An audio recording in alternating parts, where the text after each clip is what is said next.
Hello and welcome to That Interview Experience, the podcast that's aimed to help young people navigate that first interview experience. I'm joined, as always, by the amazing Helen Sanders. Gotcha. You did. Now what? How are you, Helen? I'm all right. I'm pretty awesome. I'm really good, thank you, Ash. And how are you, awesome Ash? I'm all right. I'm good. I'm very happy today. It's raining, but I know it's going to be a lovely weekend, so I'm looking forward to that. And we've got Jackie Campbell with us today. How are you, Jax? Yeah, I'm good, thank you. Really good. Excellent. That's good. So just for our audience, I mean, I know we had Louisa on a few weeks ago, 3 weeks ago. Yeah, and obviously you and I have a relationship with Louisa because she's kind of our boss, isn't she, in many ways. We're volunteering our enterprise advisor role, and she's leaving us sadly, or will, by the time this comes out, she will have left us. But do you want to just tell the audience, because some of them will know you already, because the school, some of the guys at the school will be listening to this and they'll know you, but just a brief who you are, what you do, just so we've got a bit of context for this. Okay, all right. Well, with Ash, you and I are volunteer enterprise advisors at the Beaconsfield School, so that's that bit. So we're obviously very interested in connecting young people to industry, to opportunity, and to help prepare them for the workforce, the workplace. But me personally, I'm a project manager. I specialise in creative industries projects and skills projects. I've had a mixed bag of a career, a sort of part commercial, part local government, part teaching and skills. So it is a real mix. But yeah, I'm not going to, it's too long and it's too many different organisations, too many different things, but broadly, that's what it covers. Yeah, and you and Helen have got a common background as well, because you both started at the BBC many years ago, and you met Bill Shankly, and Helen you both met Bill Shankly, obviously. But you tried to. Yeah, so I was at the BBC for about 6 or 7 years, working in the commercial arm of the BBC. So I worked at what was known then as BBC Enterprises, is now BBC Worldwide. So all of the my team, or our team, the team I was part of, we created all the video inlays and record covers and marketing, point of sale materials and advertising, all that sort of stuff. So anything that needed to be designed and printed, we did.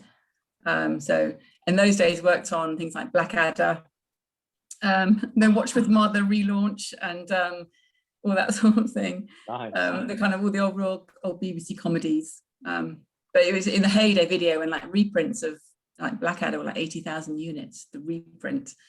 It was huge. Yeah. That is enormous.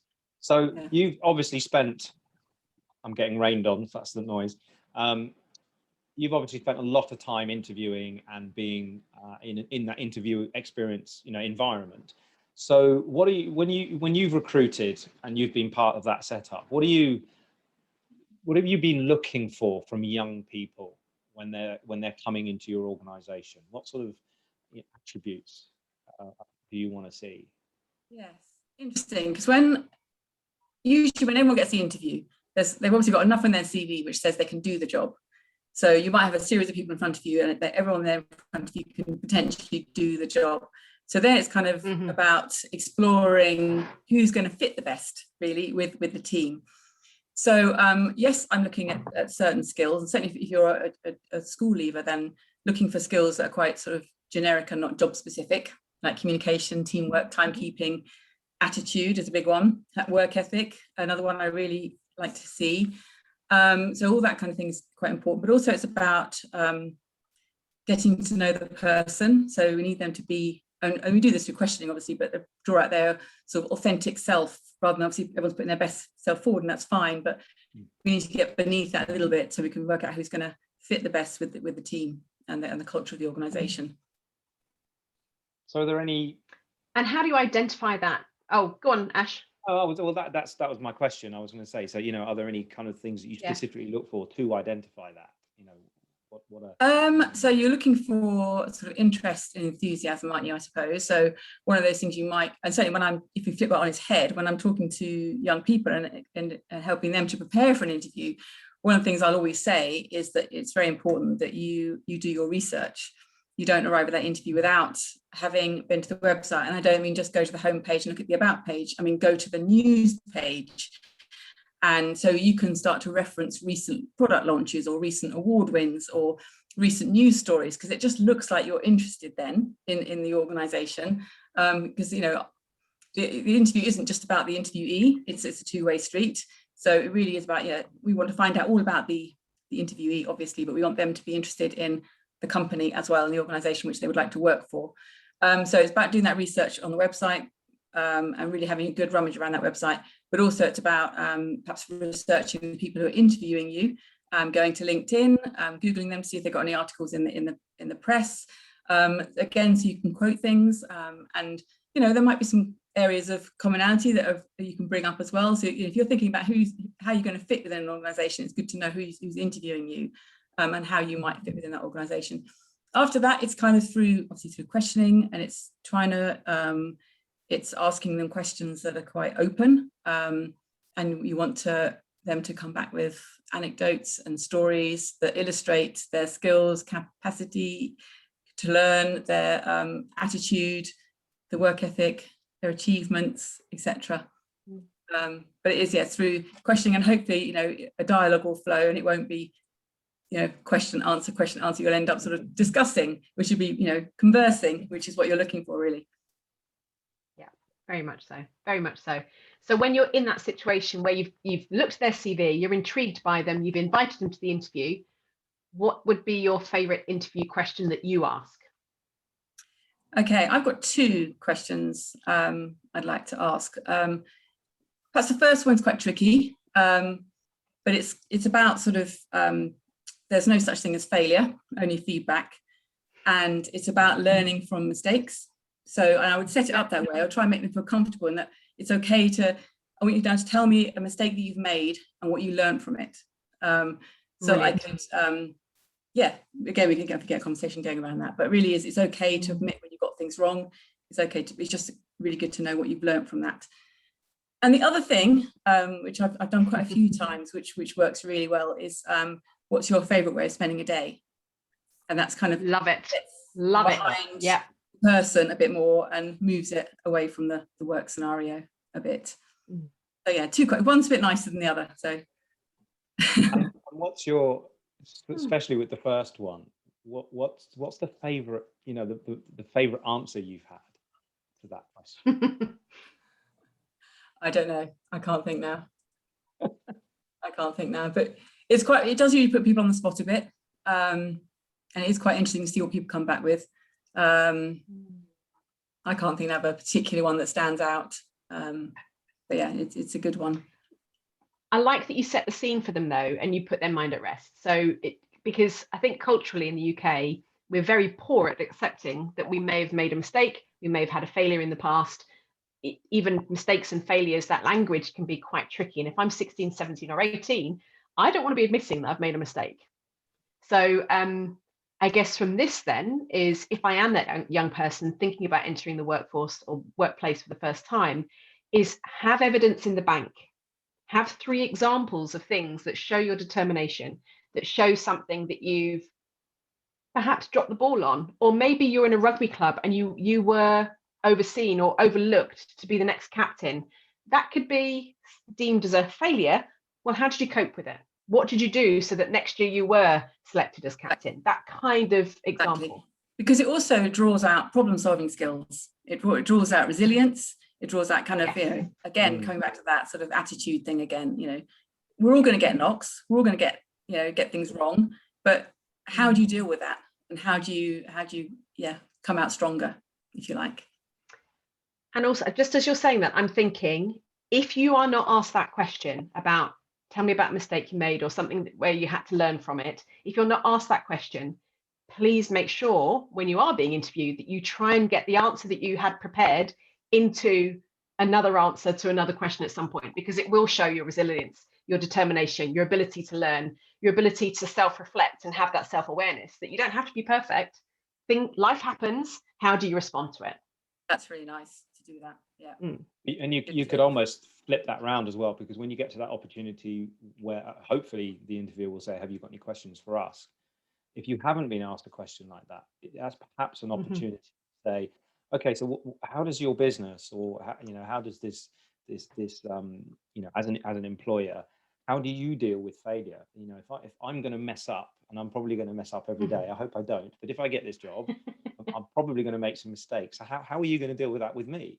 And flip it around and get them to tell you what their culture is like and their attitude is. Because I think people, we talked about this last week, that the interview experience is, and especially that first one, there's so much pressure on, if I don't get the job from the first interview I've ever had at this level, I have failed.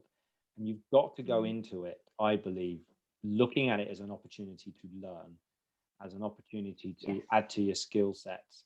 And if you can get really good at asking questions yourself and throwing it back to people, I believe that most businesses now, especially the younger businesses, perhaps the less established, less, this might not work at the BBC, for instance, because they've been around for such a long time, but businesses like myself, Jackie, when you had your business, Helen, yours now, we want people challenging us. We want a collaborative environment. We want people coming into the business who are going to see things from a different perspective and ask those questions, because that's how our business improves.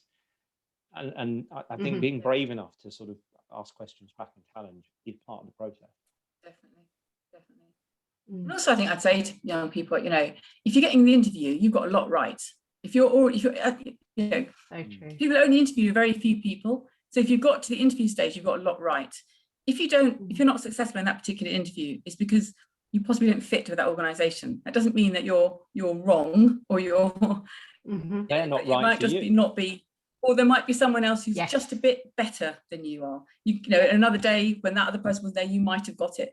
It's just really hard not to take it personally, but that's one of the key top tips, is I don't take it personally, because it's not personal.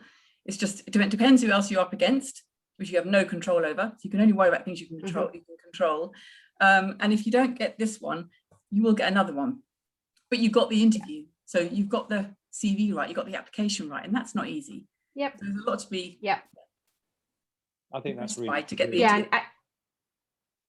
If you do get that feedback that you didn't get the job and someone just picked you at the post, don't also assume that they're still in that job 6 months later. So how you behave after you've got that feedback, message the person that gave you the feedback. Thank you so much for your feedback. If there's ever an opportunity to join your team in the future, I'd love to be considered. Even if actually you've decided they're not quite right for me, don't let it put you off making those connections,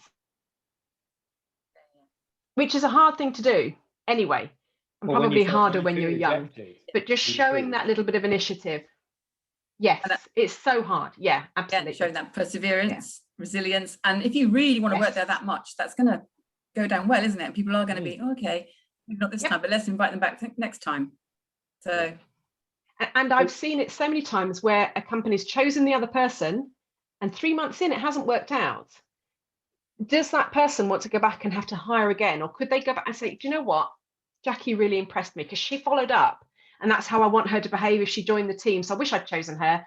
I'm going to reach out and see if she's thinking about a new job.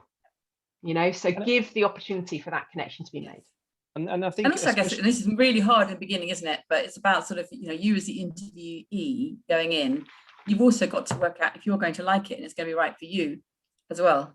I know it's a bit difficult because you just want the job and you want to succeed and you want to win, if you like. You want to get the position, you want to get offered the position, but actually it might, you might, if you can, I don't know, might not be right. Sometimes that's just a feeling you get, isn't it? I'm not even sure there's some killer questions you could ask to get that answer. I think it's just a feeling you get. Where people are saying things to you, you're getting a feeling in your stomach, which is, I don't know, I don't really think that's me actually. But that takes a while, doesn't it, to sort of work out what is you and what you like and don't like in the workplace. That comes with experience a bit. I think there's also an opportunity sometimes if you don't get through that first experience, and it is a job that you really want, or not necessarily a job that you really want, but a company that you really want to work for. How can you create an opportunity where you don't disappear? So I wanted a job. This is really early on. I wanted to work at David Lloyd Club. I'd not worked in a commercial environment as a tennis coach, and I thought okay, I want to get into here. And I went for an interview, and they said, really, really sorry, but we've gone with another candidate. It came down to the two of you, but we've chosen this other guy. Mostly, we'll be honest, mostly because he's done some work with us already, and we kind of know who he is, and it's kind of person we know against, And I said, okay, that's fine. What if I was to come and work for the next 6 weeks for free, and just helped out? And they were like, why would you do that? I said, because I really want to work here. So, and another opportunity might come up. So I used to drive from Putney to Watford every day for free. And I just turned up, and I did that 3 days a week. One of those days was a Saturday morning, and I just coached, and I got involved, and I got to know the team. After, I think it was 5 weeks, the head pro came to me and said, we've decided to sack the other guy and give you his job. Yes, Ash. Yes. So, it'd be nice if they'd taken you on as well. Easy. Yes. Yeah. Just because they've said no, that doesn't necessarily mean forever. And it's not a door closed. No. Yeah. And is there an internship possibility? I've seen entrepreneurs, especially, who have not been able to choose between two candidates, so they've taken both on. So make it difficult through your personality, through your confidence, through your ability to showcase what skills you have got. Make it difficult for people to turn you down. That I think is a really important thing. Yes, and actually, then we were talking about this the other day, I think, Ash, when I was talking about skills and things with the students, and it's about kind of working out what your benefit is for the employer as well, isn't it? Working out what skills an employer is looking for and how they might better use what you offer. It's all about, even when you're in marketing, it's always working out what the benefits are, because you're never selling a product, you're selling the benefits, aren't you? Yes. And it's a bit like that in an interview. What are your benefits that you're going to bring to the organization, and how can you communicate those within the interview situation? So, and it's quite hard sometimes for young people, because they haven't always thought about their skills, and may think because they haven't got any work experience, they don't have any skills. And it's about helping people to identify what skills they do have through, achieving projects on time at school, through, playing in a team, or producing a project that's through teamwork, through being able to write well and communicate well, but to be able to persuade or influence, whatever it is. You're doing that quite a lot in your school life or in your part-time job or whatever it is you're doing. And it's about helping young people to identify their skills and make them realize their worth to employers, that employers do look for those generic skills. They are valuable. And not to forget, again, I think we talked about this a couple of weeks ago, but not to forget that all of us have skills that we don't necessarily recognize as skills because we just take them for granted. But they're the ones, the kind of the talents that we have that we take for granted. They're the ones we've got to showcase. But they're the ones that often we forget, and we kind of just say, well, everybody can do that. Everybody knows that, so I don't need to tell them. But actually, so if you've achieved an accomplishment musically or through sport or whatever, talk about it, because becoming a national champion in something, for example, is a really, really difficult thing to do, and it shows discipline. That shows real dedication. All sorts. Talk about that, because most athletes will just go, well, but it's just something I do, so everyone can do that. They dismiss it. Yeah. They dismiss the importance of it. So just quite a good exercise. I had someone once who asked, what are you most proud of, to a 16-year-old? And they were like, well, I'm 16. And I'm a bit embarrassed to say this, but I'm really proud of the fact that I've got a Blue Peter badge. And that opened up a whole, well, how did you get it? Well, they used to volunteer at the local care home. And that led to a whole other conversation. So don't feel that you have to be an athlete. Don't feel that you have to massively excel and be awesome on the national stage. Think about the things that you're good at. Don't compete with everyone else. Think about the things that you're good at. Identify those. Ask your friends and family, when you look at me, what do you think? What do you think I'm really good at? And you'll be surprised, because even though they know you probably the best of all of the people around you, they will identify things that you will take for granted, and then work on that as an exercise. Okay, my mum thinks I'm really good at cooking. I don't think I am. In fact, I know I'm not. but my mum thinks I'm good at cooking. Why is that? It's because I leave the kitchen spick and span afterwards. So it's not actually the outcome of the cooking, it's the fact that I take real pride in my workplace. It's those sorts of things that are really useful. Yeah, I think that's a really good tip, to get other people to work with you on that. And maybe in a pair, you could, two friends could do it for each other. Perfect. What skills do you think I've got for an employer that they might be interested in, and hear from another? Because you're right, it's very hard to do it yourself. It's very hard to big yourself up. People don't like doing that. But actually, I think you could probably go deeper. We're not very good at it in the UK. No, we're not. And I think you could go deeper, but simpler. And rather than asking the question, what skills do you think I would bring an employer? Just say, what skills do you think I bring? Because as soon as you frame it within the context of an employer, you're already sort of narrowing what they feel is narrowing it. That's true. Yeah.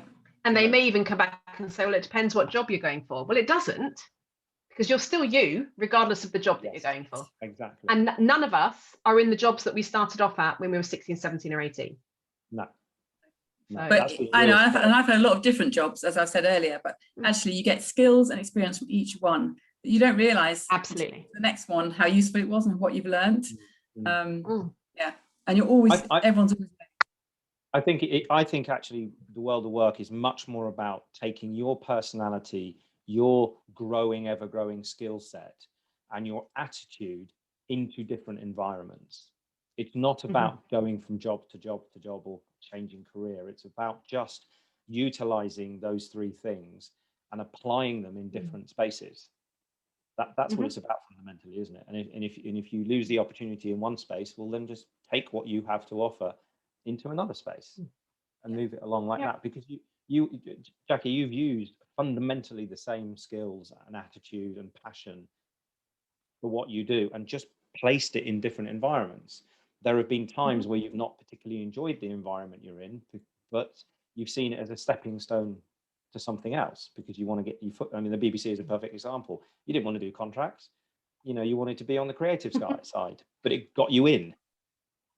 I think that's really 10 months, and I moved across then. But yeah, once you're in, and it's like sometimes keeping your eyes on the prize and maybe being a bit strategic about things. Yeah, absolutely. Yeah. So one last question from me is that you talked very much about at the beginning. You said, I think it was something along the lines of the fact that you're in the interview means you've kind of won already. You've done so much to get there. It's really hard getting an interview. And we were speaking to Hannah a few weeks back, and she was saying, in the public sector, they could have 100 applicants for one role, for example. So you're right. If you've got an interview, you've been asked for an interview, you're winning. Okay. So how do you, as an employer, how do you, when you're looking at those CVs and you've not met them and you don't know about their confidence and you don't know about their resilience and robustness, how do you pick out that one CV amongst all the others who get them to come to that interview? I suppose the initial selection is always working out which ones meet the eligibility criteria that you've put in the job ad. You have to at least do that. And then actually quite often, because once you've got that collection of CVs that meet the job ad, quite often it's the covering letter, because the covering letter will give you more in terms of some of the skills and attributes that we're looking for. And quite often it's those people who've read the ad properly and are responding to particular asks in the ad, and also embellishing with why they've got that skill or why they've got that experience. But it's the covering letter that seals the deal, really. It can't be on CV alone. Because it's, as we've said before, a lot of people have the same qualifications. Qualifications don't always differentiate you. They help give you a certain amount of credibility for a certain position, but they don't give you enough information about the individual alone. And even a list of job titles doesn't do that always either. It's good to know a bit more about what you're particularly looking for in that job. Yeah, qualifications aren't a measure of intelligence. They just aren't enough of a differentiator. A lot of people have got qualifications, so you kind of do need to have them in some ways, because there's sort of a lot of people have them, but they don't. You're right; they're not always a measure of smartness. No. But and they're certainly not differentiator. It's what you've done, your experience, and it's you, isn't it? It's the individual, it's the unique you that makes that makes you interesting, and that's what you need to somehow draw out a bit. Yeah, I think if you're 16, 17 or 18 and you've just done your exams, how well or badly you did or expected to do is not a predictor of how successful you'll be in the next year, in the next 2 years, and so on. Allow me, if you will, to share a very personal experience where my son is now 16. He's meant to be doing GCSEs, but he's been brought up knowing he would never do them because he has lots of learning disabilities from having had a brain tumor. And if you were to meet him, he's quite autistic, so he wouldn't look at you, he would look down, he wouldn't communicate with you, he would communicate by me. And a local college that he wanted to go to, or I wanted him to go to because I felt that he would work really well there, he's an animator, completely self-taught, bought him a Mac at 12, completely self-taught, hand-drawn animation, Pixar, watch out, seriously. And that's not just me. When the college rang me and I said, am I wrong? Am I just a mum like the ones on X Factor that think that my kid can sing? Is he really a good animator?